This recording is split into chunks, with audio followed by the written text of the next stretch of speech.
नमस्कार दोस्तों, अगर आपको सेक्स रिलेटेड कोई प्रॉब्लम हो और उस प्रॉब्लम के लिए आप किसी ऑनलाइन डॉक्टर के पास से अपना ट्रीटमेंट करवा रहे हो, चाहे वो डॉक्टर यूट्यूब का कोई फेमस डॉक्टर हो जिनसे आप ट्रीटमेंट ले रहे हो, या कोई और प्लेटफॉर्म हो जैसे कि कोई वेबसाइट हो या फिर कोई ऑनलाइन एप्लीकेशन हो जहां से आप ऑनलाइन ट्रीटमेंट ले रहे हो। दोस्तों, आज से ठीक 2 महीना पहले हमारे क्लिनिक पे एक पेशेंट आए थे।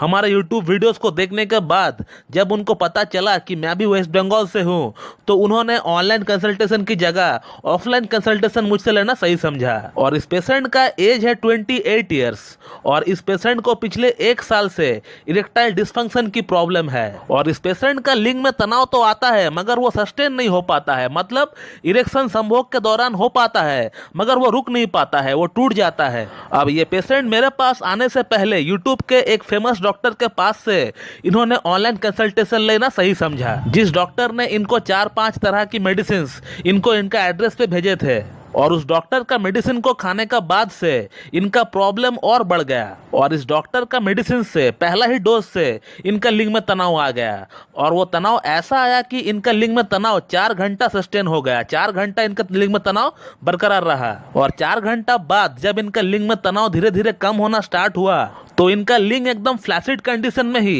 एकदम पत्थर जैसा हो चुका था और उसमें काफी पेन थी, बहुत ज्यादा दर्द थी। और इनका लिंग 4 घंटा जो खड़ा रहा उसके बाद से इनका लिंग में तनाव आना ही टोटली बंद हो चुका था। और ये पेशेंट भी हैरान हो चुका था कि ऐसा कौन सी मेडिसिन इस डॉक्टर ने इनको खिला दिया कि इनका लिंग इतना घंटा खड़ा रह गया। और 4-4 घंटा लिंग खड़ा रहना कोई अच्छी बात नहीं है, इससे हम लोग इंग्लिश में प्रियापिज्म करके टर्म करते हैं। तो अब क्या किया जा सकता है? अब लिंग में तनाव बिल्कुल भी नहीं आ रहा है इनको।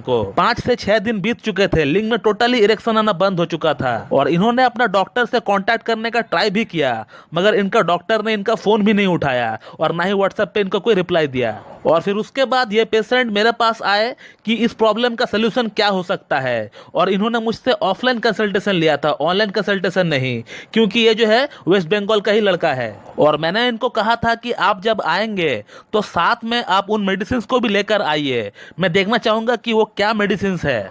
तो ये डॉक्टर इनको बहुत सारी मेडिसिन भेजी थी, कुछ खाने को भी थी और कुछ लगाने को भी थी। और इस पेशेंट का कहना था कि सर पाउडर वाली जो मेडिसिन है जो कि पाउडर जैसी दिखती है, जो कि एक पुड़िया में उन्होंने पैक करके मुझे दिया था, वही मेडिसिन खाने का बाद से मुझे ये प्रॉब्लम स्टार्ट हो गया। वो एक्चुअली पाउडर नहीं है, वो शुगर ऑफ मिल्क है जो कि अमूमन एक होम्योपैथ उसमें मेडिसिन मिक्स करके एक पुड़िया बनाकर पेशेंट को देते हैं खाने के लिए। और वैसे ही शुगर और मिल्क के साथ इनको 8-10 पुड़िया इनको भेजा गया था और उनमें से एक ही पुड़िया को मैंने लैब में भेजा और उस लैब में मुझे जो पता चला वो सुनकर आप भी हैरान हो जाएंगे। शुगर और मिल्क के साथ व्याग्रा मिला हुआ था, इंग्लिश मेडिसिन व्याग्रा मिला हुआ था। इस डॉक्टर ने अच्छी तरीके से व्याग्रा को पीस कर उसको अच्छी तरीके से ग्राइंड करके शुगर और मिल्क के साथ मिक्स कर दिया। और इस पेशेंट को भी लगा कि मैं होम्योपैथिक मेडिसिन खा रहा हूँ जिसमें बिल्कुल भी कोई साइड इफेक्ट नहीं है, but in short he was taking Viagra for a झोला छाप होम्योपैथ, जो कि बहुत ही शर्म की बात है। इस तरह का हरकत से आप होम्योपैथी को नीचा दिखा रहे हो। आप अपना स्ट्रेंथ को बाहर लाने की जगह, अपना खासियत को बाहर लाने की जगह आप शॉर्टकट अपना रहे हो। और इस पेशेंट का साइड इफेक्ट को खत्म करने के लिए मैंने इनको ऑरममेड से इनका ट्रीटमेंट स्टार्ट किया। ऑरममेड 0/10 से हमने इनका ट्रीटमेंट को स्टार्ट किया और 2 ही दिन में व्याग्रा का इनका अंदर जो साइड इफेक्ट हुआ था वो पूरी तरह चला गया। और फिर उसके बाद मैंने इनका फिर से केस टेकिंग किया और केस टेकिंग के बाद मैंने इनको कालीब्रोम प्रेस्क्राइब किया। कालीब्रोम 0/1 से हम लोगों ने स्टार्ट किए थे और हर हफ्ता कालीब्रोम का पोटेंसी को हम लोग बढ़ाते गए। और तकरीबन 2 महीने बाद इस पेशेंट ने हमसे क्या लिखा है आप पढ़ सकते हो। जो साइड इफेक्ट था वो तो पहले ही गया, साथ में इनका जो मेन प्रॉब्लम था जिसके लिए इन्होंने उस झोला छाप डॉक्टर से ट्रीटमेंट लिया था वो प्रॉब्लम भी इनका सॉर्ट आउट हो गया और अब इनको बढ़िया इरेक्शन भी आ रहा है और इनका इरेक्शन सस्टेन भी हो रहा है। तो दोस्तों, मेरा इस वीडियो को बनाने का मकसद सिर्फ इतना है कि मैं आप लोगों को अलर्ट कर सकूं। तो दोस्तों, मैं इस वीडियो को यहीं पे एंड करता हूं। So thank you very much and have a good day.